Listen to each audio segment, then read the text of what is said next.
Welcome back to the Horsemanship Breakthroughs Podcast. My name's Amalia Dempsey, and in today's episode, I'm joined by Olivia Kelly, formerly known as Olivia Towers. She is a professional Grand Prix Dressage Rider, coach and social media influencer, and more recently, a horsemanship enthusiast. She is known for her real-life vlogs, podcasts, and content. Her mission is to inspire people within the equestrian world to find the beauty within their vulnerability and use it to become the best version of themselves. And you will certainly feel that when you listen to today's episode.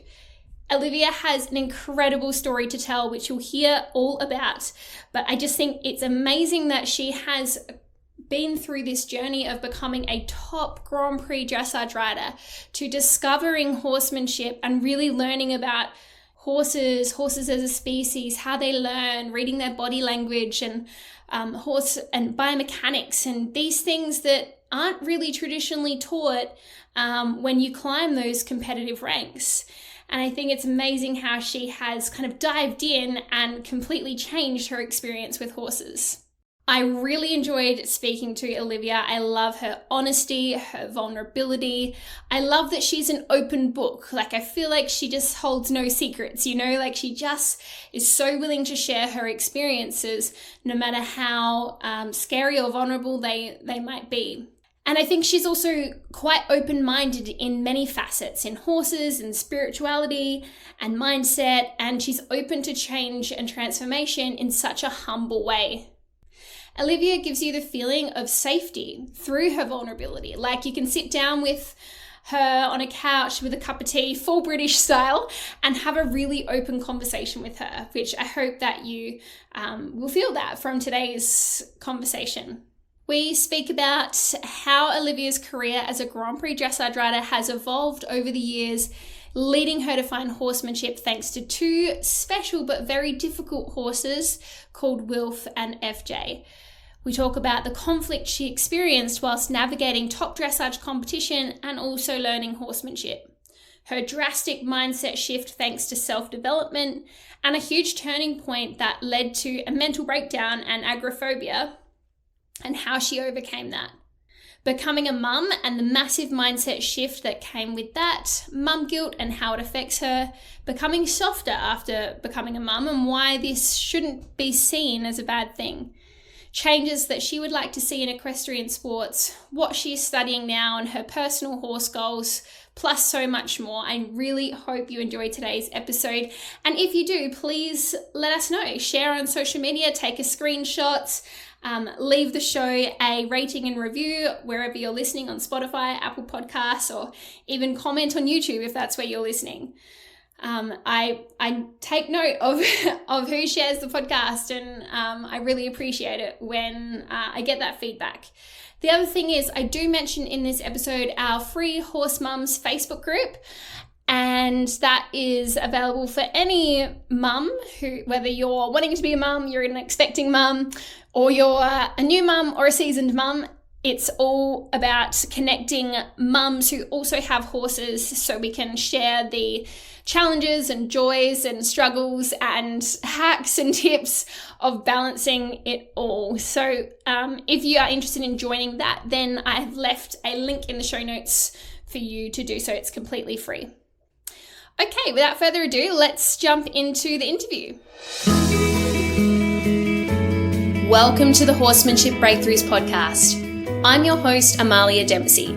If you believe in kind horsemanship, a holistic approach to horse care and training, and a world where both horse and rider thrive and enjoy the journey, you're in the right place. Here I share insights from my own horsemanship journey and the wisdom of horse people from around the world to improve horse and human relationships, promote ethical training practices, and build deeper connections with our horses. Together, we explore training methods with an open mind, always striving to do what's best for the horse. This podcast is about lifelong learning, questioning the norm, and embracing the journey of growing alongside our horses. Be sure to follow the show so you never miss an episode, and visit amaliadempsey.com for more resources to elevate your riding and horsemanship. I hope you enjoyed today's show. Welcome, Olivia Kelly, to the Horsemanship Breakthroughs Podcast. Thank you so much for coming onto the show today. Thank you so much for having me. I'm so excited.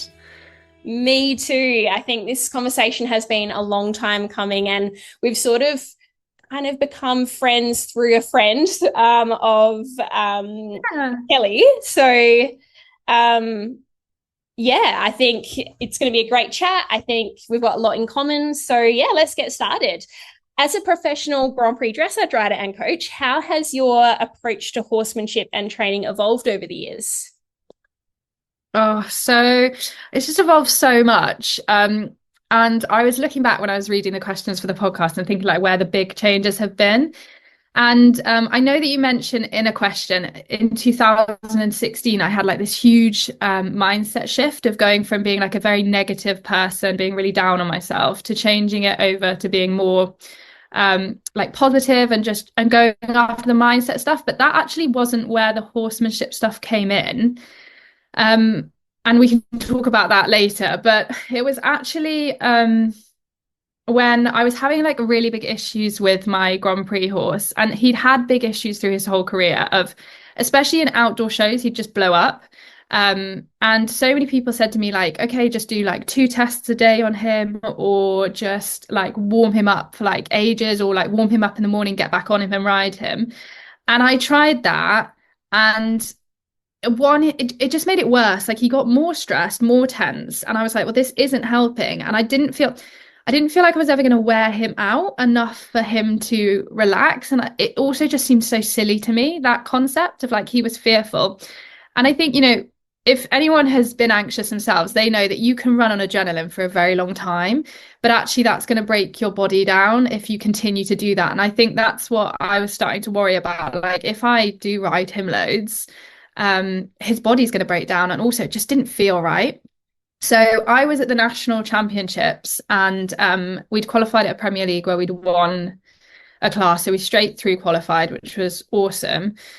But that was an indoor show, and the nationals was an outdoor show, and he just was miserable in the warm-up, so tense, and he really got very nervous in the test and was like passaging in the canter pirouettes, like changing in and out in the half pass, like just so stressed.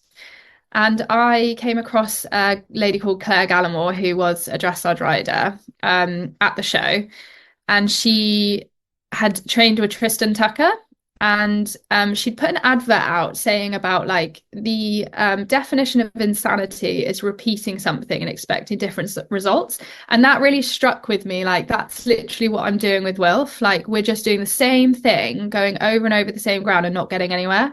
So I asked for a lesson with her, and basically that's how I got into horsemanship. And I felt super embarrassed that I'd like competed for Great Britain. I was coaching people, I was doing all this stuff, but I genuinely didn't understand horses and how they thought and how their bodies worked, like biomechanics wise, how they learnt, like them as an actual being. I didn't understand that. And I was like, how have I got this far in my career? And that's happened. So I started looking into that, and I was actually doing PSG at the time, and we were progressing through to Grand Prix. So we were overlaying like traditional methods with the groundwork. And that was really tricky because it's so hard when you get opened up to it, because it's like a completely different world. But it did help in the fact that he did calm himself down.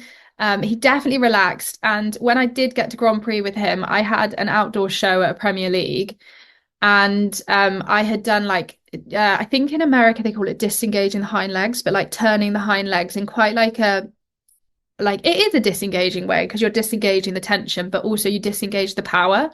So I did that around the outside of the arena, and we rode the Grand Prix, and he was calm, he didn't blow up, and I was really happy about that. But it was definitely like lacking power in the passage piaffe, which if you're lacking power, then you're going to put pressure on the front of the horse to try and get them collected and passaging and piaffing. So on reflection, that wasn't ideal, but at the time I was like, okay, I've just got 66% at this Premier League at Grand Prix. Like all the big boys were in there, like all the Olympic riders. I actually followed an Olympic rider and a really well-known one, so I was like, oh, this is so scary.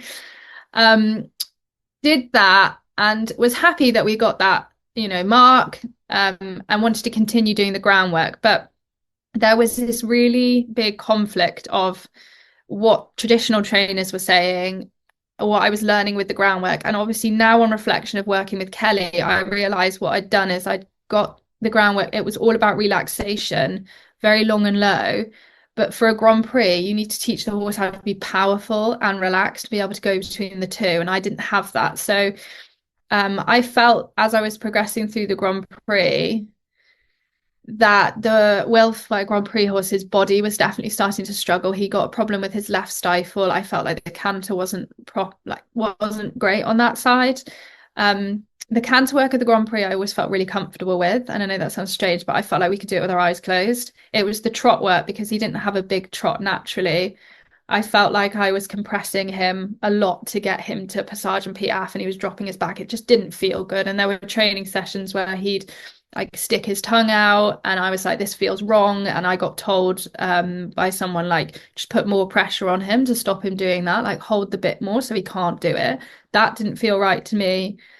And I just got in this turmoil of this felt really wrong. And the last Grand Prix I did on him, we went to a Premier League in Myerscough, and I was just mortified about how he felt. And I was so upset that actually at the end of that, I decided to retire him. So that's the big chunk of where my horsemanship stuff started. And then there is another horse, but I'm going to stop talking because I'll let you come in and check. Wow, that's an incredible story. I think a lot of people can relate to that, especially coming from like a traditional background. I mean, I'm sure not all riders have gone to that level in terms of the dressage, but a lot of us have, been riding traditionally, and then our eyes are opened to the horsemanship world, and then suddenly you can't unsee the things that you're then seeing. And you must have felt so much conflict with the whole, people telling you to put more pressure on, but then on the flip side, having these horsemanship or groundwork sessions, that would have been really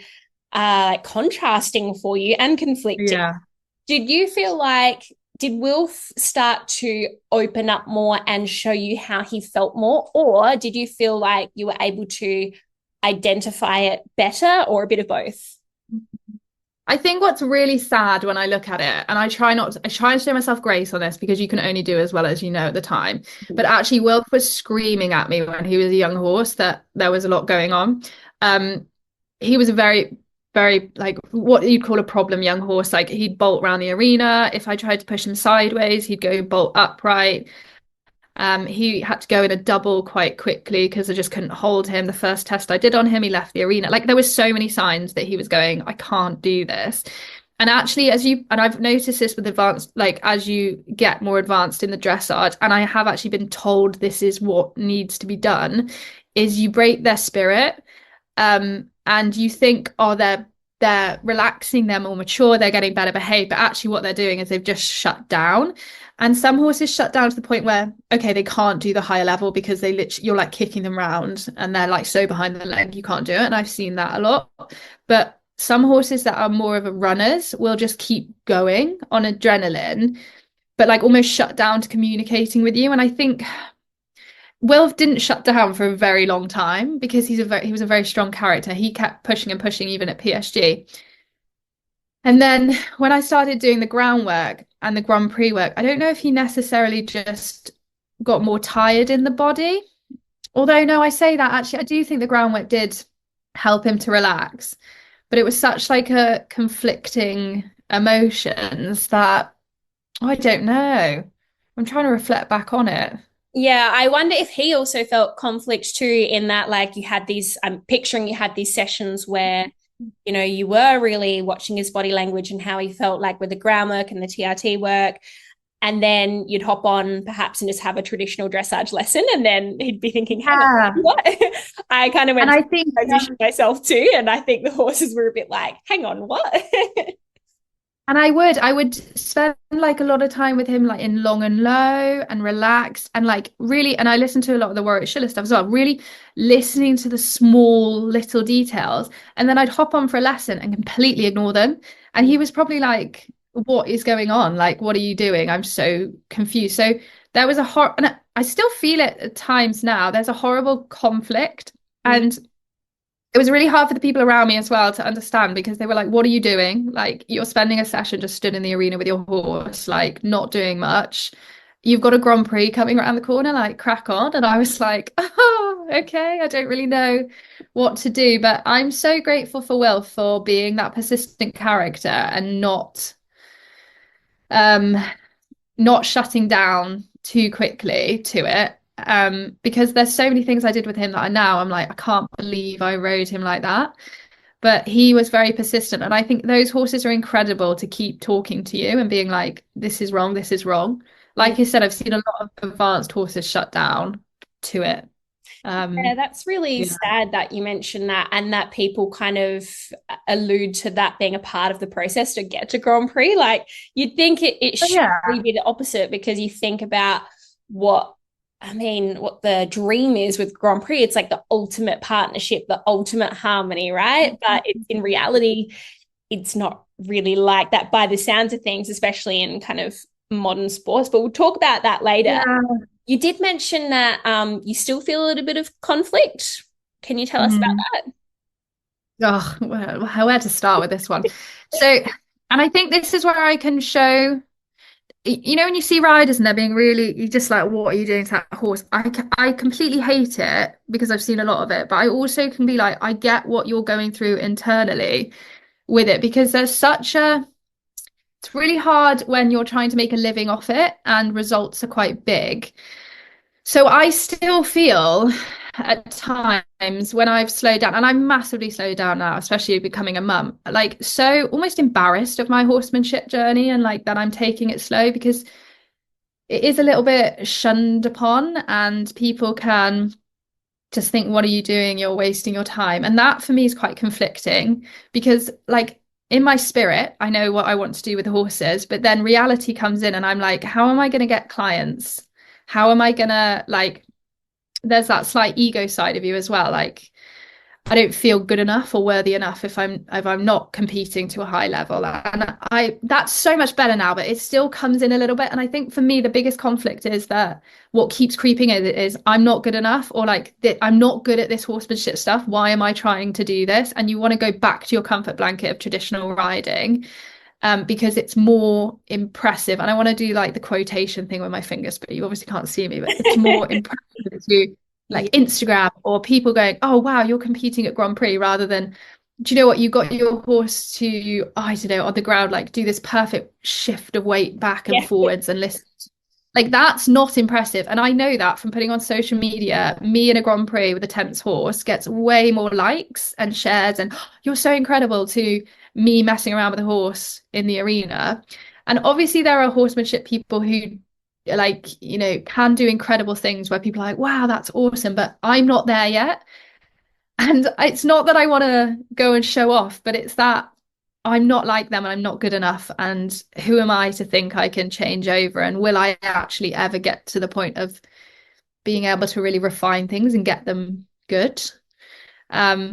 So that's kind of my internal conflict, which I know sounds quite egotistical, but it's just honest. It's hard to go from being a Grand Prix rider to then dropping it off and starting from scratch with something.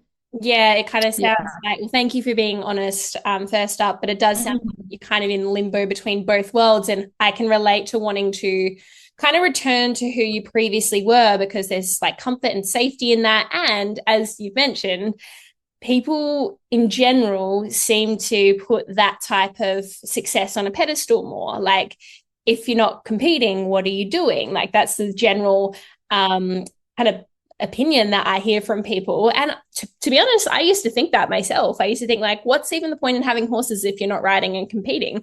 But my view has completely changed since. But yeah, that's still very much a dominant view, I think, for a lot of people. You mentioned another horse. Do you want to tell us about this other horse and the story? Yeah, absolutely.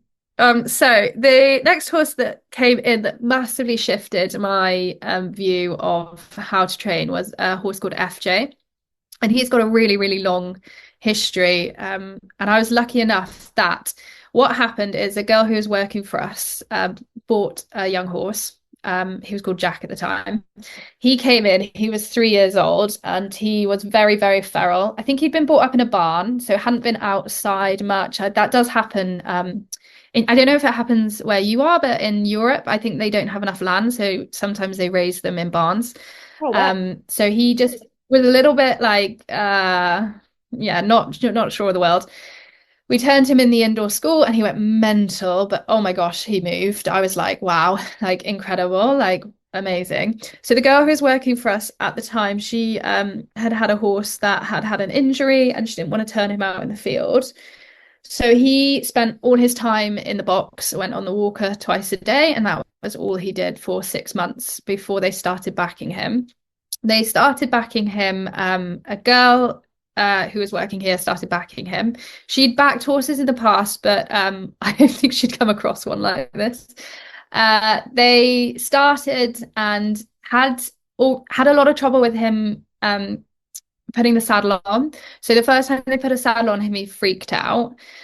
And I don't think much was dealt with it. And then they were long lining him on the road and he got loose and ran off. Anyway, it was a bit of a disaster. So he got sent away to get backed at a place where our horses had been backed. So he went off and the guy rang us up and was like, he's really tricky. We can't get on him. And we were like, oh, okay. And he was like, we're going to continue to try. He's like, I'm going to bring a guy in that I get in if I can't get on them. Anyway, I don't know how they did it, but they got on him, sent us a few videos of him. And now looking back at it, I was like, oh my gosh, like poor thing's in the stable with a rider on and he's freaking out, but like trying to keep himself together. So that happened and he then came back, but the girl who owned him actually had some problems with her back and the doctors basically said, don't get on a young horse, like this is not good. So she decided to sell him, which was probably actually really sensible considering the kind of horse he was. And he got sent away then to a yard that does sales livery. And he was there. And I don't really know what happened with him there, but he was fine. He was being ridden. The sales videos came out and we knew the people who were riding him there. And they said, I think my mum was looking for a horse and they were like, he's really sweet. I think he would really suit you. He had just failed the vetting for sarcoids and skin tags, but like they were nothing really. So mum decided to buy him for herself at like quite a cheap price. So we bought him and the idea was I was going to ride him as a young horse and then mum would take over because she didn't really want to ride a young horse. So I had tried him and he felt fine, quite wobbly. He's a very small, narrow horse, but he was okay. Started riding him at home. And actually at this point, what had happened, I had been doing the groundwork with Wilf and progressing, but I'd actually got, I don't want to say lazy is the wrong word, just a bit, I'd gone back to being more like, I'll sort issues out by riding them. Like I didn't understand how the groundwork was helping. And actually it wasn't helping. It was helping relax them and go long and low. But what I've learned from training with Kelly is you need to really balance the horse up more. So and what I'm finding, and we can talk about this later, is that they get much more confidence when they're balanced upright. I just learned how to put them long and low, but that initially I put them on the forehand. So I had just felt like, this isn't feeling great. And I was doing bits of groundwork with FJ, but again, I must have been putting him onto the forehand. So I think I'd had him 2 months and like problems had started arising and I had ignored them, which is so stupid because he was obviously going, I'm not happy about this. So one of them was the saddler came out and we were putting his saddle on in the stable to fit it. And I was at the front of him. He did the girth up and he just lost the plot, flipped himself over backwards in the stable. And we were like, what's going on? And this just shows where I was at the time. I actually took him out the stable and got on him and rode him after that, which now I'm like, what an idiot. Anyway, he was fine in the aspect nothing happened. But then like we started getting on him and he would try and like rush off. And if you held the reins, it would be like he pulled through the rein, his back would go up, he'd be completely tense and he'd just want to run off. And he was a very small, narrow horse. So you had like basically not a lot to sit on. I had someone come out who like does young horses and I was like, this is not feeling good to me. Like, I'm not really happy about this. And they were like, oh, I'll hack him out. She got on him and he bronked up the yard. you couldn't basically touch his body when you were on him. And I was like, this just doesn't feel right. But again, I was like, all I know is like how to ride them. So I'm going to keep riding him. And this just makes me laugh because it's so ironic. I was riding him in the arena and I was actually talking to mum about someone about how they like can't read horses' language or something. And I put him into canter and he just roached and started bronking, got to the edge of the arena, turned, and I came off. And I was like, oh my gosh. So anyway, I got straight back on because I was like, that's what you do, isn't it? Like you've got to get back on for your own confidence and for the horse. So got on and he was fine-ish, but like very scared when I got off him. And I just said, like, I don't know what to do here. So I actually messaged someone who had backed one of my young horses through the TRT method. And she's like, send him over my way. I'll sort it out, it'll be fine. Sent him over, and I think he was there a week, and she's like, he's either there's something like chronically lame or like in pain, or like she's like, I don't know what to do with him, like he's just explodes out of nowhere. So he got sent back to us, and that's where the great unravel started, because I was like, oh no, someone who does horsemanship can't even sort him out. So obviously I had the vet check him. And the vet said he's absolutely fine. It's all mental. But actually, he struggled with letting the vet come near him. Still has got such a hang up about men. And so, yeah, that's where the great unravel started. And this is even more than Wilf, because I could, like with Wilf, I'd do the groundwork, then I'd get back on and I would be like, oh, in conflict. Whereas FJ, I literally couldn't get on because I was like, he will not let you on. And he will not let you stay on. And he is so athletic. I don't think anyone would stay on him. So this is really where I think this is where I went into the Warwickshire stuff of standing in the arena, like watching his eye, watching his ear. Like if he was loose in the arena and you approached him, he wouldn't let you anywhere near him. Or if you tried to go to the side of him, well, you couldn't go to the side of him, even at like a 15-meter distance. And I do think half of this is like trauma from being backed. Like I think a lot of stuff happened, but I also think it was a little bit his character, because when he first arrived and he hadn't been touched, I tried to put a rug on him and he was lethal, and his first port of call was to turn around and double barrel you. When he was unsure, he was fearful, so it was like, I'm going to double barrel you. Big explosive stuff going on. So yeah, that's kind of where I got to with that. And the stuff I learned with him was just incredible. Tell us more about the great unravels. So what happened then? Yeah. Leave us hanging with just that. Yeah, woo. Cliffhanger. But basically, even my mum was like, you can't get on him. So I kind of had a free range of what to do, which was really nice. And I would just take him in the arena, unclip him, take everything off him and just sit with him. For someone who has been like go, like had 8 horses, you have a schedule for them, you ride them, someone warms them up, they cool them down, they wash them off, you get on a ride. It was such a like, I'm just sat in an arena with a horse. This is just weird. But we did loads of that, and then just did a lot of like, he just didn't trust people, and I think he'd been rushed and he was so weak that he just didn't like trust them. And I guess what I was doing at that point was building that trust. So that's kind of where we started, and we did a lot of that, and then started addressing the saddle stuff. And I think this was one of the coolest things I learned. And I got a lot of I searched for a lot of information on how to fix this, and I'm really proud of myself because we can now saddle him up and he's completely, he doesn't have to be tied up, he's completely relaxed. And that's such a huge thing for a horse that was flipping itself over backwards. However, he won't let a man saddle him up. And just a side thing with this is the saddler came out not long ago, and bearing in mind he's been completely fine for years with the saddle now. The saddler came up and we weren't concentrating. The saddler did the girth up and he roached. And weeks after that, he bronked with the saddle on when we took him in the arena. And I was like, that's one tiny experience, took him back to that trauma. But anyway, majority of the time, me and Rosie, who rides him as well, we can tack him up and he licks and chews and he's fine. And actually what I did a lot of here, which was awesome, was I'd go in with the saddle and I'd have the saddle pad and I'd just stand there with the saddle in the stable with him, because he was actually worse in the stable. I think he felt like locked in.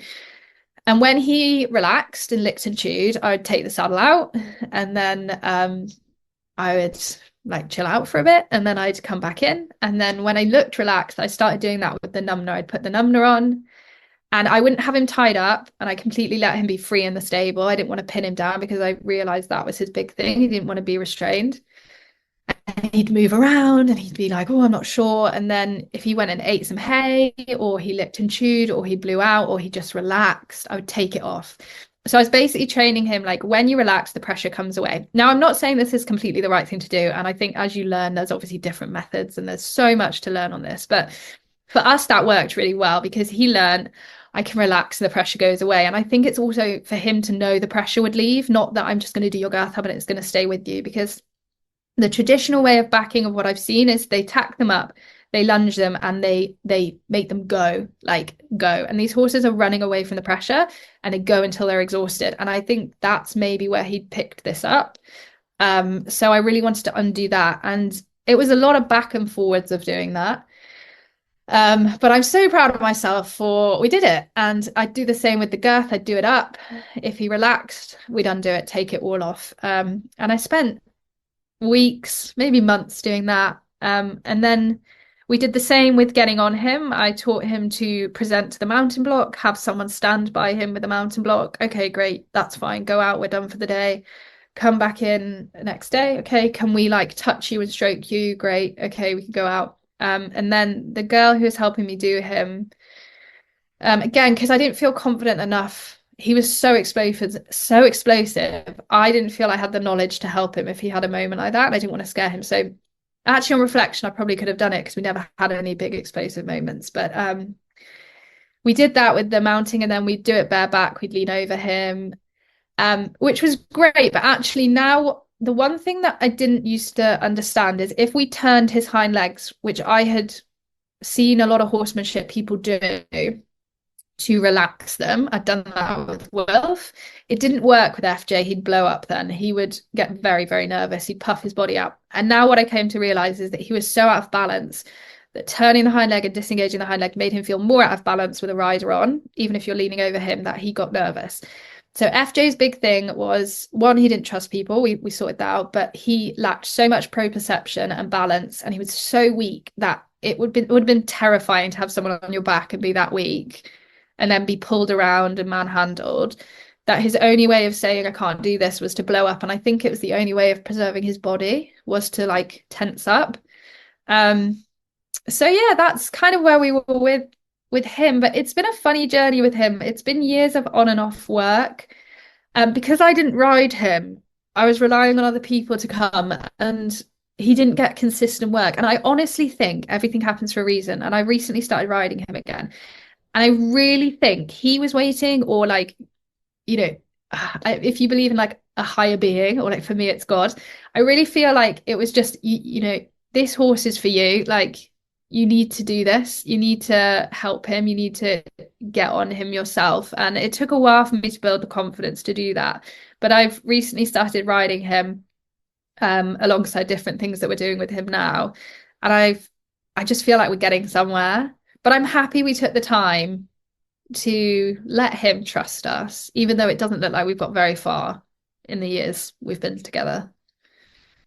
Yeah. I agree with you in that I feel like you were kind of meant to have these two horses, FJ and Wilf, to show you, or to be, you know, horses that were communicating with you that they needed more help, and that kind of guided your journey to learn different, you know, horsemanship practices and a better way of training. So I think that's incredible. Now, we did earlier on touch on your mindset shift, and you said that didn't really occur at the same time as the horsemanship shift. Can you tell us like what triggered the mindset change? Like, why were you so kind of negative before by the sounds of things, and what did you do to actually change that? Yeah, I think it's just when I was younger, I thought mindset was a little bit like character, and you were born with it. Like, I was born a negative person. I was born not believing in myself, which is not true at all. We're born like, obviously we have characteristics, but I think we learn these things as we go from teachers, parents, experiences. And I guess I think maybe my parents, like, they're very like success orientated, and like we have an incredible relationship. I love them so much. And it's not that I would be like, oh, you did this to me, but I think it's silly to think to not be honest and say, like, as parents, and you'll understand this because you're a parent yourself, you're going to have some negative impacts on your children from your own scars and your own wounds. And I think maybe where they were like quite perfectionistic, that really got built into me. And then you hit school and that really builds up the perfectionistic thing. And then when you hit the dressage world, even more so because you're literally getting judged for it being like, how good is it? How good are you? And I think from doing the like GB stuff and the competition from a very young age, you just constantly feel not good enough. And I mean, I've had comments from selectors being like, you need to be more like that girl. It's just really hard, really hard. You're just constantly not feeling good enough. And yeah, the other thing as well, what happened, I started training with someone who's a very, very good rider, Olympic rider. And again, you're comparing yourself to them all the time, which is silly because they're older than me. So that was happening, and I just was piling on the pressure. The other thing as well, I think really got to me with pressure is how much like financial stuff was being pumped into it. And I as well had really picked up these messages of like, you're a spoilt brat. You are given so much. You like had so much money spent on you. And especially if I got frustrated or upset at a show, people would just be like, you're so ungrateful, which is why I really think in the horse world, we need to be much more open-minded to why people are reacting the way they are when they're competing or with the horses. Like, why are they lashing out? And frustration and anger often comes from shame or insecurity. And if we just keep shaming the anger, which is what happened to me, then it just gets into turmoil and actually gets worse, and then the horses suffer. So this is really what I now can look back on and realize that I didn't need shaming for the frustration and anger. I actually needed supporting and understanding. And luckily I got that, not from the equestrian world, but from when I joined church. And one of my lovely friends from there, she's a psychotherapist, and I just spent hours talking to her about this and unraveling who I was and why I'd ended up there. So in 2016, I was speaking to, so random. I was speaking to someone I'd met on a night out like years ago, and we'd just become friends on Facebook. And he put out a motivational video, and I watched it, and I was like, "What? This is like insane. I've never heard anything about this. I didn't know you could change your mindset." So I started talking to him, and he was just one of those super upbeat, positive people. And he kind of opened the door for me with it, gave me a few people to listen to. Like, one of them was Jim Rowe. I don't know if you've ever heard of him. He's like very old. Like, I think he's dead now, but he was all about like your mind, like how you can change it. And it's quite sad now. I think there's so many people who on social media, they call themselves influencers and they say they're, doing this, but I just went to the old school people and they had some like amazing lessons. So started really looking into that and learning. And it was quite quickly after studying like mindset and how you can change it around that I decided I wanted to go on social media and tell other people about this and start sharing my journey. So I shared the ups and the downs through vlogs. And I think people loved it because I was honest and speaking about mindset, which weirdly enough, even then, social media was very different. No one was talking about it. No one was being very vulnerable. I think now it's much more accepted to be vulnerable on social media. Whereas back then it wasn't, and they just loved it, and it was great, and I was getting more confident and overcoming fears. But what was happening, and I now see, I was listening to a lot of male motivational speakers, and it was very much grind, get up early, you work, you push. And as you know, anyone who's done the horsemanship stuff, that's not really the vibe, is it, with the horsemanship stuff? So I guess it just wasn't in the remit. It was push, compete, like very much like I was overcoming things and I was developing as a person, but still in a very success orientated, driven way, which I was winning more, but I wouldn't necessarily say the horses were happier. I was more confident in myself, but in a almost like not a deep rooted way, in a like, oh, I'm just being more successful and I'm overcoming fears like public speaking. Like I started doing more of that. That was a big fear. And like flying around the world on my own. Like I flew to Australia to teach for 3 weeks, and that grows you as a person. But there was such a fragileness of it, which I now see, it wasn't deep rooted. And then what happened is I basically pushed myself so hard in social media, competing, teaching. I was like going at it, like wasn't healthy, that I burnt out and got very, very mentally poorly. I developed really bad agoraphobia coming back from a show, a FEI show where I'd been working content creating. And I couldn't, basically from that, I couldn't leave the house. I couldn't go and get fuel. I was struggling even with teaching. I had just gone from being this person who'd flown like around the world, content creating, having people come up to me being like, oh, let me have your photo. This is amazing, da da da da. And not that it wasn't ever that I felt ego with that. It was just you feel successful. So going from that to then not being able to leave the house, starting to shut everything down, like any job opportunities that came my way, I'd be like, no, I can't. Becoming a shell of a person, losing that identity from the success was really hard. And do you know what's amazing that we're doing this interview now? Because it's last weekend I flew to Jersey, and it's the first time I've been on a plane since I had that panic attack. And such a lot happened in that time, but I finally feel like confident again because I've overcome that big fear that I had, but in a much more humble, deep-rooted way. And I think that really aligns with the horsemanship stuff too. Yeah, my character aligns with how I am doing the horses. So you had the 2016 to 2019 Olivia, which looked very successful. She was positive. I was doing like courses on how to like improve your mindset. I was public speaking, like, wow, she's super successful. And then like falling apart for 5 years, like absolutely going to the pits of where I've ever been, like not being able to leave the house, like panic attacks, trying to get fuel, like crazy. To then slowly just like the thing that got me over the agoraphobia in this is letting go. Stop trying to fix yourself. Stop trying to think I've got to get to this point, and just let go. Like you don't need fixing necessarily. And let go of that. And then it just slowly worked its way out. And then now I've done the flight, and I just feel so much more confident, but in a totally different way to before, if that makes sense. Yeah, wow, that's an incredible journey. So with this letting go, did someone like coach you with that? Did you get therapy, or was it something you came to yourself? And what exactly by letting go? Is it like a lowering of expectations or letting go of the fear? Like what exactly were you letting go of?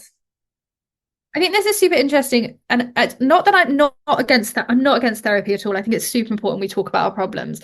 What I found with agoraphobia specifically and anxiety is the more I went to therapy, and they were like, "Oh, you have got agoraphobia, like diagnosed with it," and people keep saying like, "Oh, you've got anxiety." It's such a self-fulfilling prophecy that it almost made it worse when I spoke about it. It's why I stopped talking about it. The more I spoke about it, the more I labeled myself as that thing, the worse it got. And I think this is super interesting to look at what's going on in society now. We're much more open to talking about mental health issues, but we're struggling more than ever. I'm not saying, and this is where it's really tricky, I'm not saying don't talk about it, but I think we've got such a big thing now of labeling ourselves as this, not just going, it's an emotion I'm feeling and it's a season, but going, I'm anxious, and really owning that anxiety. And that's what massively happened for me. So I did use someone to help me because I had my wedding. And obviously with someone with agoraphobia, oh gosh, I was like, I do not want to walk down that aisle, because for me, I'm like, I need to panic. I need to run away. You can't run away at your own wedding. Otherwise everyone's going to be like, what are you doing? Like, is she leaving? So I had someone help me sort that out. Like we built up to it. Like I got on a train and did like a little train journey just to give myself confidence before the wedding, to know like I can do this. But actually after that, I stopped, because one of my followers sent me a message, and she'd had agoraphobia. And she said, do you know what the best thing I did was stop trying to fix it? You're not broken. You've not got something going on. Just stop. Because the thing with agoraphobia, what builds it up is you're going, I've got to go out to get over my agoraphobia. If I feel scared, I've failed. Like if you feel any slight panic, you failed in like in my eyes, for example. That expectation is massive when you have got so much fear. And then you don't want to do anything new because you're going to feel fearful, and then you feel like you failed. So it's like a loop you get stuck in. And actually, you've just got to let go of it and be like, just let go. Stop trying to fix yourself. And it's not that I'm saying don't go out the house, but like stop trying to think of like little, oh, I'm going to do this, and then I'm going to go and stand in this shot for 10 minutes, and then I'm going to do this, and then I'm going to do this. Just like let yourself naturally, like I think showing yourself a little bit more grace with it and not pushing yourself. And yeah, you say lowering expectations. Maybe that's what I did. I had such high expectations on myself that I lowered the bar, which is hard because it's such a horrible place to be stuck in. And I know that everyone said one of the favorite things people say is like, what's the worst that could happen? And I was like, literally, what's happening? I can't leave my house. I have no experiences.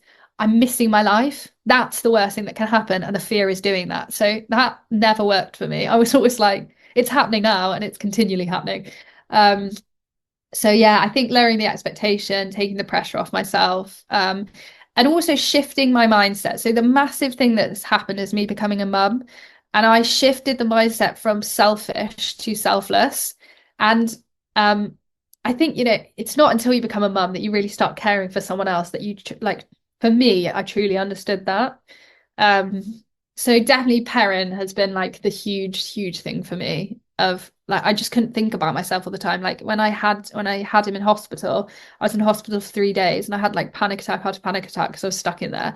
And actually I realized nothing is going to happen when I have this panic attack. I'm fine. Like I can bawl my eyes out in front of like loads of random people, like the nurses, with my boobs hanging out and like a stitch across my stomach, looking like, I've just been dragged through a hedge backwards. No one, who cares if they're judging me? Like all that matters is my little baby. And I kind of was just put in such a vulnerable situation that I was like, oh, it doesn't matter anymore. So yeah, it really helped. It's amazing how becoming a mum kind of releases a lot of those inhibitions that you had before, and a lot of those worries, those little worries. Not saying agoraphobia was a little worry at all, but like, yeah, you do let go of some of those things that before you did worry about, and now you think, actually, that's not important. The most important thing is keeping my baby alive. So were you going through the agoraphobia like during pregnancy and like early days too? Wow, that would have been a massive challenge. Yeah, it was hard. And like I got offered a job with the FEI when I was first found out I was pregnant. I think I was 12 weeks pregnant, and I said yes to it. And then I went, oh no, I can't do this, because obviously that's where I had the tricky time, and we were going to have to go like to an airport and then a taxi, and I was like, it's too much. And I had to turn that down because I was so scared if I had a panic attack while I was pregnant, I was going to lose the baby, which puts more pressure on you. But I basically just said, no, it's fine. You're just going to not do a lot then for 9 months, because you're not going to keep piling this pressure on yourself with it. Yeah, and just tried to let go of it, really. Yeah, and that's one of the things during pregnancy, like they say, you need to like minimize stress, and then that kind of puts more stress on you because you think, oh, I shouldn't stress, and I'm stressing about not stressing, and then it's just a cycle. But I was really curious to find out, how has becoming a mother influenced your perspective on horsemanship and your approach to training? I think the beautiful thing, I think you can look at kids two ways, and I see this, I don't know if it's the same in your country, but whenever I talk to people about kids, they just put such a negative spin on it. And I know it's hard, but it's such, maybe it's a British thing. You just like, oh gosh, they're just a nightmare, and always talking very negatively about them. But I think you can put such a positive, like you can put such a positive outlet on the struggle. Like you learn so much from the struggle, and that's what I'm trying to think with Perrin. And he's really taught me, like where I used to be in a rush and everything had to be like go go go and like goal orientated, well, you can't do that with a baby. You've got to kind of more go with the flow. And I think he's really teaching me that, which is lovely and goes alongside with the horsemanship stuff, because it's much more like that. It's much more intuitive. And I think the horses and Perrin are teaching me how to help the horses and Perrin, vice versa. So Perrin teaches me how to be a better horsewoman, and the horses teach me how to be a better mum. And I'm really like merging all those lessons together. And like one of them is like when Perrin's struggling with something, of not like robbing him of that struggle and being like, oh, you can't do this, or like trying to rescue him quickly. like seeing how can he figure that out and how can he work through that. And I've done the same with the horses as well. I used to be like, oh, I'm going to keep you in this box because I don't want you to come out of it in case you find it too hard or like it all gets too much. And I've now found with the horses, like of just being a little bit more like, oh, let's just let go of that. And that is hard because that's always what I go back to with horses, of wanting to like sort of almost micromanage them. But parents teaching me not to micromanage, which is really nice. And then the horses have just taught me so much patience. And yeah, not feeling like you have to go the route that you think you do and that society's necessarily telling you to, if that makes sense. Yeah, just much more open-minded and relaxed, which is awesome. Absolutely. I find that there are so many kind of similarities or crossovers between horsemanship and motherhood and parenting. And yeah, one thing that has really stood out for me personally is like every child is different. And it's the same with horses, right? And like what works for you and your family may not work for somebody else. And they might do something completely differently. And you just can't judge because you're not in their situation. And I found that to be so true with being a mother and parenting. And yeah, especially those early newborn days and the struggles that women go through with that. It really does change you as a person. But I think you're right in that your horsemanship helps your motherhood and vice versa. What do you think about the idea that having children makes riders softer or less competitive? And do you think, well, you sort of already touched on that, but do you think motherhood has changed your approach or made you softer? Yeah, I haven't spoken to loads of people in the dressage world that have children. So I don't know if they'd necessarily say that they are softer with it. Like, is that a thing that you hear a lot, that people say that motherhood's made them softer? Yeah, with the horses especially, or like they just give up on competing or lose their confidence so they don't run as much. Like they seem to be very common themes that I've heard. Then like, don't you think that really touches on like that we're still stuck in that thing of like push, push, push success, and horses have to be used for competing? Because I don't know why that would be a bad thing. And I was actually talking to my dad the other day because he's like what's going on? Like, we've got this competition yard and competition horses and you're not competing. And I was like, oh yeah, but I really like training and I don't have to compete. And he's like, well, don't the horses want to compete? Like, aren't they going to be bored? What are you going to do with them? Like, what's the point? And I was like, wow, it's funny, isn't it? Because everyone thinks there has to be like a point to something. But for me, what's more important is actually like who I'm becoming as a character, to necessarily the like medals or the competitions I'm winning. So I just think I would like look at someone who's had a baby and become softer and just think, wow, how incredible. Like, you're finding who you are and like letting go and relaxing. It's funny that there's such a negative spin on becoming softer with horses. Like that comes out of a sense of like fear again, of like thinking that you're not pushing hard enough. And I see that quite a lot. Like when there's moments where I see people be like a little bit kinder to a horse, and then the horse says no, or there's a negative response, they automatically go, well, that was my fault because I was soft, not just the horse is communicating, or like we're having a conversation and it was a negative response. But that's not necessarily like a bad thing. It's just how the horse is feeling. And then they might snap back into being a little bit more pushy, or like if they're not getting the results they want, say with the groundwork or the ridden, oh, okay, I've just got to push harder and be a little bit more stern. And you see that with people with kids. Like if you're having a hard moment, they're like, oh, it's because I've been too soft. I'm just going to push and be harder.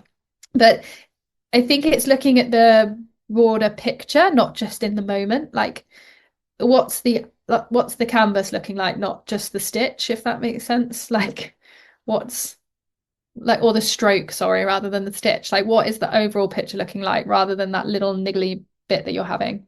Yeah, absolutely. That's a really good point. And I think it's kind of ironic because the majority of the equestrian world is made up of women, right? And many women have children. So there shouldn't really be this stigma around becoming softer after having children. And even if like that is the case for most women, it shouldn't be seen as like a negative thing.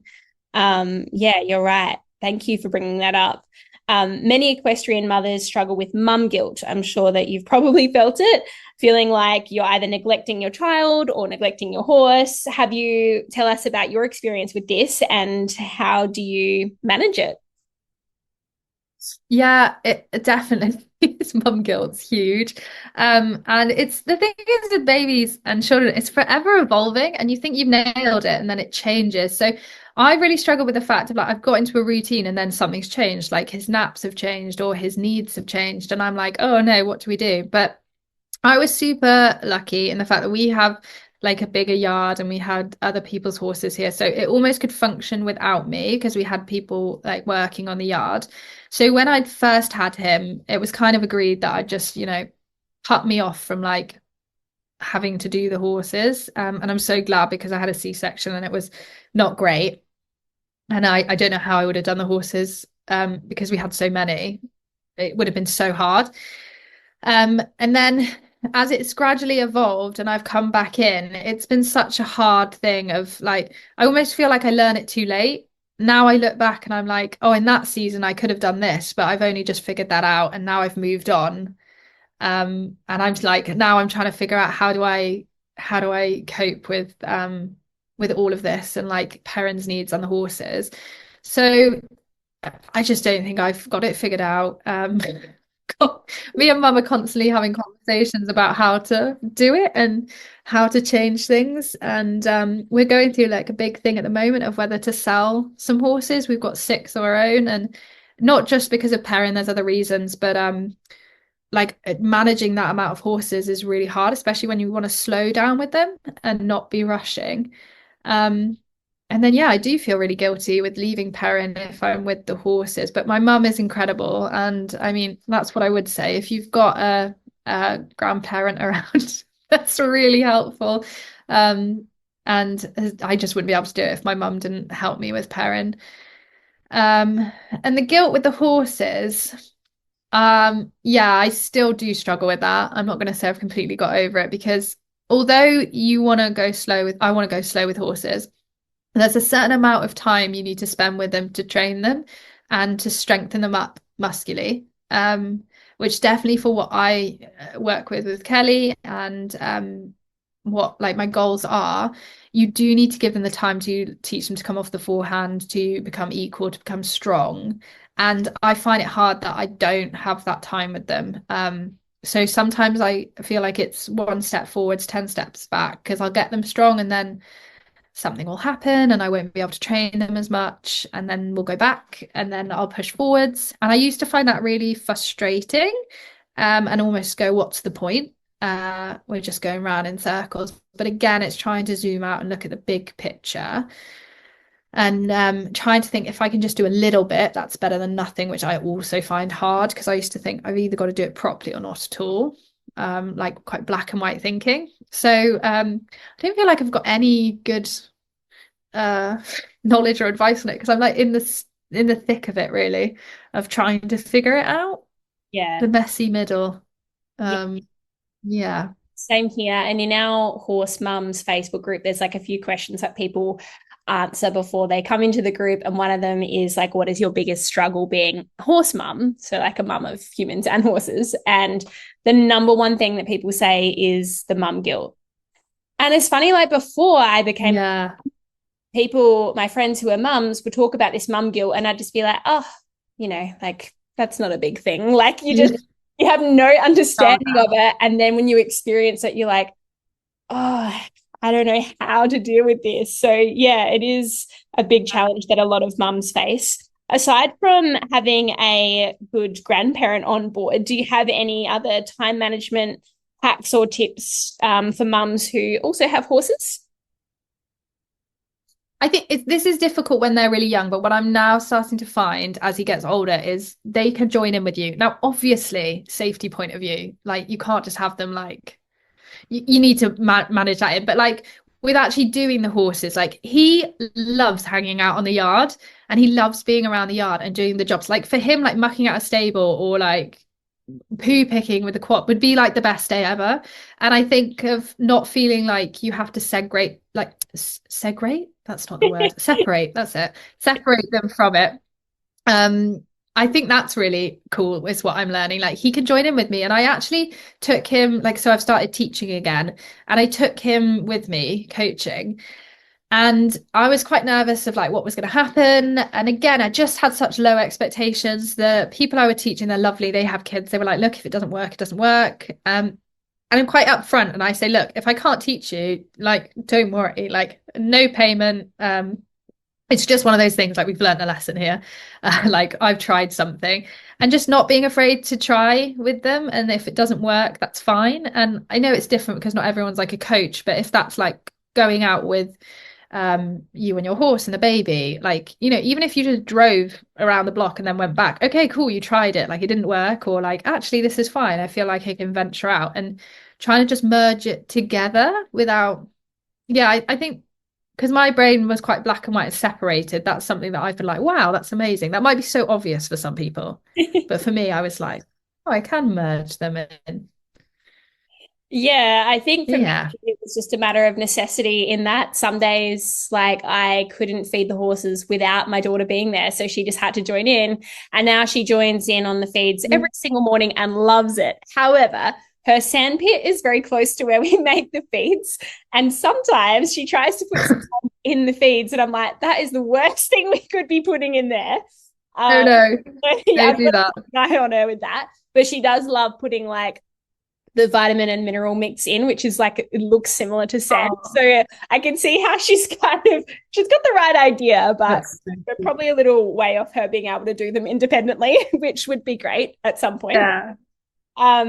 Anyway, I'd love to go back to the conversation around like the modern kind of dressage world and touch on I guess this kind of issue of horse welfare in sports. Like some argue that modern dressage prioritizes extreme movement and winning over the horse's welfare.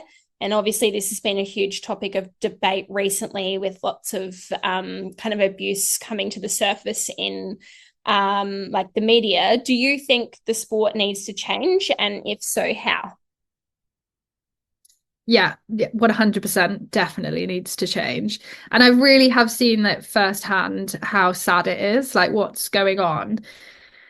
And there's like rare times I can see partnerships where I'm like, I'd feel really happy watching that in the warm up and then into the test.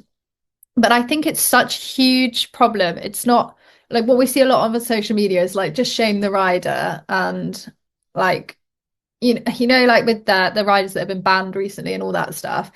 It just doesn't work if you just do that and then they just come back and everything just carries on. And you have to deal with why is it going on? And for me, there's like two big things that I'm really thinking of. Is one, it's like the mindset of the rider, or like their internal, like what's going on. And what I mean by that is like what pressure are they under? Is that by themselves? Like they feel their identity lies in winning, or is it financial pressure from owners? Like if they don't win, the owner's just going to take the horse off them, and so then they get frustrated and put the pressure on the horse. And ultimately, it's always the horse that suffers with this. They're kind of such pure beings, and I think they just try so hard for people that that's kind of what ends up happening. And yeah, I see.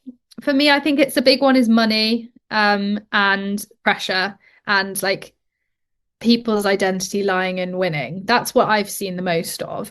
So you really have to go after that. Now, how you go after sorting out money, I don't know, because horses are so expensive and it's a big business, like huge business.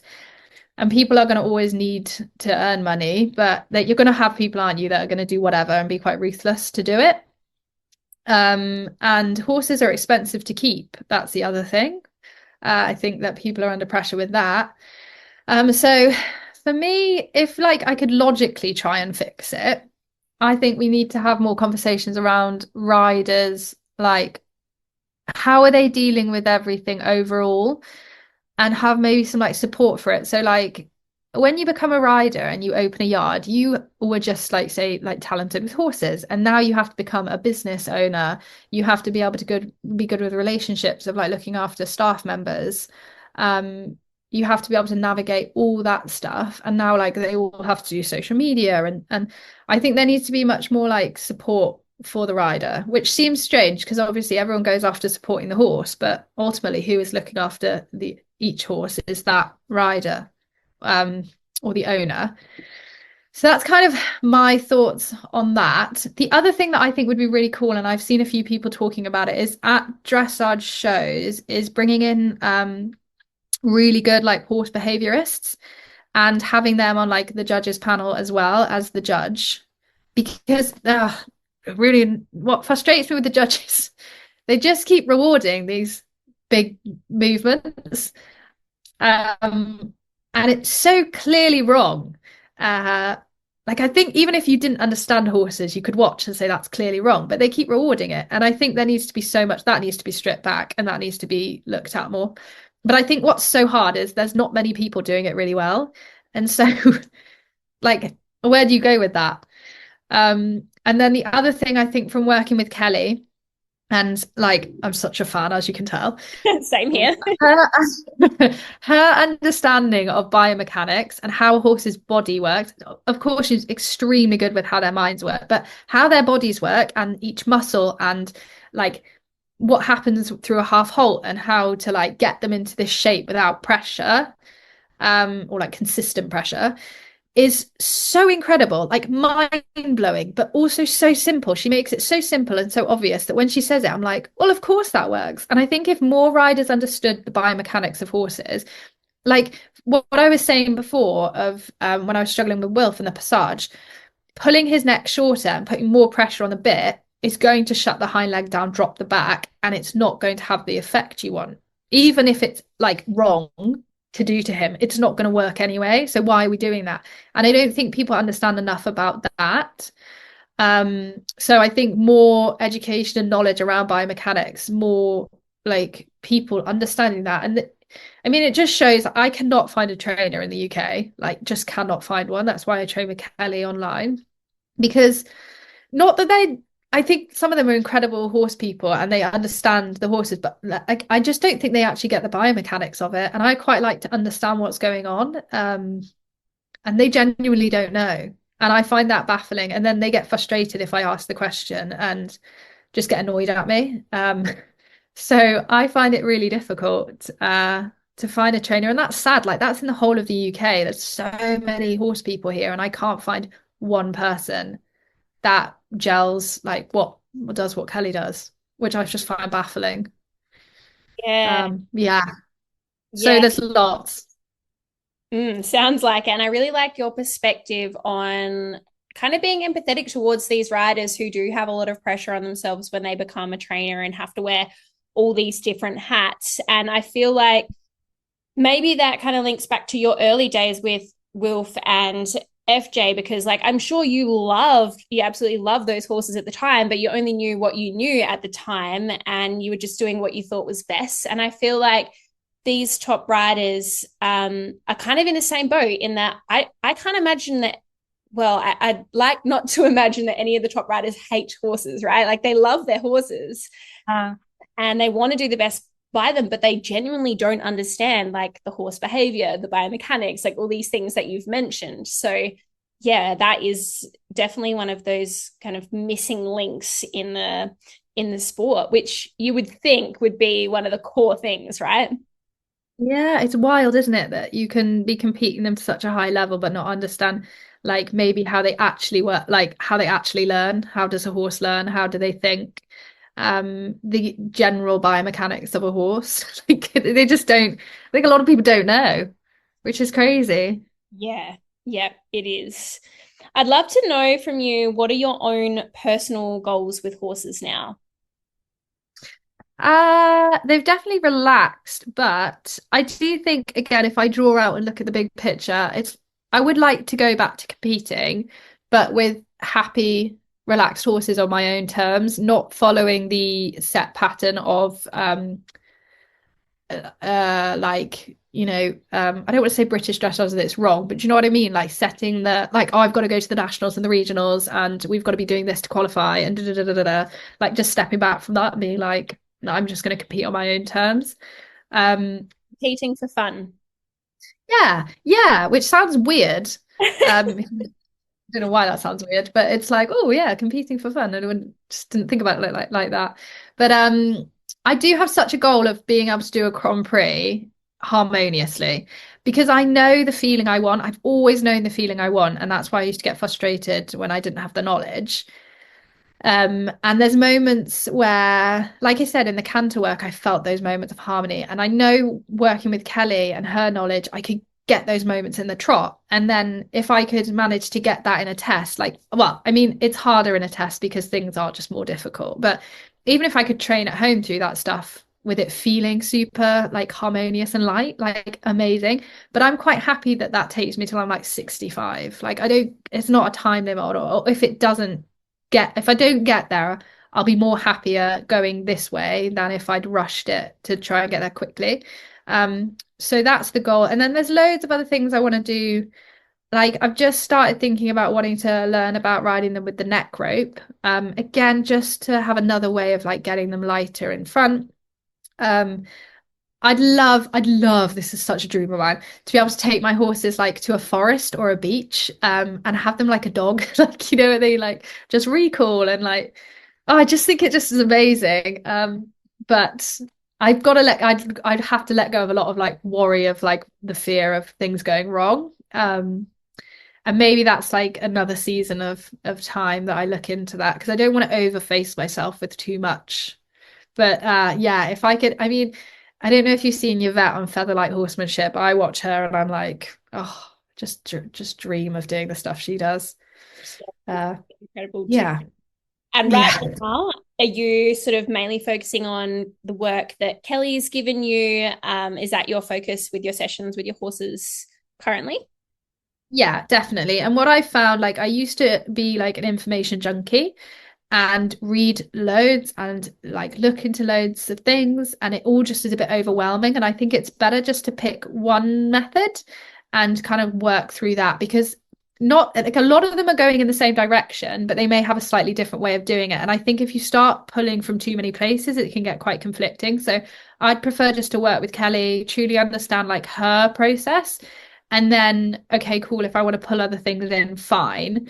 Um, yeah, and I mean, like I said, she's just, I haven't seen anyone do what she does.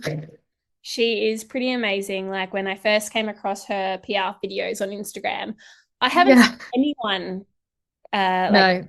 PR like that before. You know, so light and Yeah. effortless, and yeah, I am a big fan as well. And I'm also an information junkie, so I can relate to you with that one. But I always ask people, do you have any favorite horse books or resources? Can you share with us what have been most influential for you?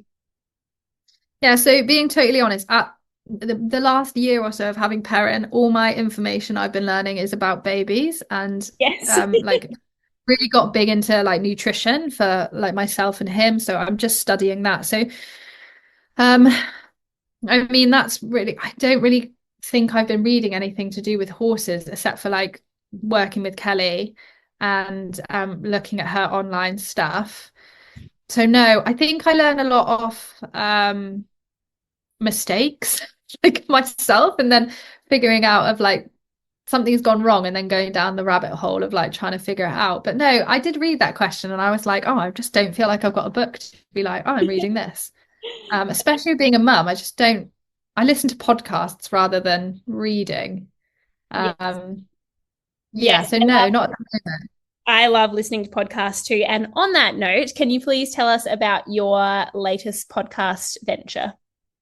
Oh yes. So I created a podcast in 2019. No, sorry, before that. Anyway, I've had a podcast and I used to interview different riders on there and talk about mindset and we just chat through about how they kind of overcame their struggles and got loads of different guests on. And I have decided to bring that back because I really miss it. And also, I want to start talking to people who are not just the dressage riders, but people who are doing like the horsemanship stuff, look at different issues within the industry. So, like, one series I really want to do is like, I don't know if you have this where you are, but we have a big problem with younger people working on yards of like, people just can't make it work. Like, we're really struggling with the unity between young people and the older generation working together on yards, and a lot of people are having to shut down yards because it's just not working. And I really want to understand, like, why is that happening? So gonna delve into that a bit, talk about motherhood and horses as well, and just like everything that interests me really. So that podcast is coming back. It's called Olivia Towers Podcast. Very original, as you can see. I didn't think about that when I made it. I didn't think it was going to be successful. And then it was, and I was like, oh no, the name's not very original. I think I was just thinking along like the Joe Rogan podcast, just name it my name. Yeah, so that's coming back, which I'm really excited about. I'm going to interview some cool people. Excellent. I will pop the link to your podcast in the show notes, as well as to your socials and website. Cool. Is there anything else that you want to share with us before we wrap up in terms of how people can find out more about you, or anything you wish to share that we didn't discuss in today's interview? No, I don't think so. I feel like we really got into it, which is great. It was really fun. I feel like we've spoken for another 2 hours. Like, I didn't even get to ask all the questions on the list, as you may have noticed. But, I feel like now is a good time to wrap up. And thank you for being so humble and honest and vulnerable in what you have shared in today's show. So I'm sure that people will appreciate that, and it will have a positive impact on the horse world and horse mums and other people going through similar things that you have. So thank you so much again. Thank you. It was amazing. Thanks for tuning in to the Horsemanship Breakthroughs Podcast. If you enjoyed this episode, be sure to follow the show so you never miss an update. I'd truly appreciate if you could leave a rating and review, or share this episode on social media. It helps more listeners discover the podcast and hopefully has a positive impact on the horse world. For more resources on horsemanship and rider exercise, visit amaliadempsey.com. Thanks again for listening. Have a great day, and I'll catch you next time.